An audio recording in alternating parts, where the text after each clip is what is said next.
యేసుక్రీస్తు రక్తం చేత మన హృదయాలను మనము కడుగుకోవాలి. ఆమేన్. అర్థమైందా? అంటే ప్రతిసారి మనం జ్ఞాపకం చేసుకోవాలి, యేసుక్రీస్తు రక్తము నా హృదయాన్ని కడుగుతూ ఉన్నది, నా హృదయంలో ఏ కల్మషము లేదు. అర్థమైందా? You must declare it, you must proclaim it. ఎప్పుడైతే నువ్వు అది చేస్తూ ఉంటావో you will have a true heart.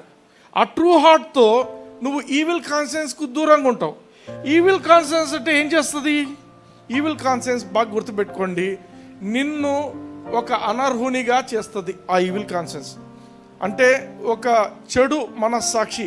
చెడు మనస్సాక్షి అని ఎందుకు అంటున్నామంటే it will always be judgemental, నిన్ను శిక్షా విధి కిందికి తీసుకొని వస్తుంది. అర్థమైందా? ఈవిల్ కాన్షియన్స్ ఏంటంటే నువ్వు పాపం చేసినా, నువ్వు ఏదైనా తప్పు చేసినా, నువ్వు ఏదైనా ఉన్నప్పుడు అది నువ్వు ఖచ్చితంగా నువ్వు శిక్ష పొందాల్సిందే అని మాట్లాడుతుంటుంది.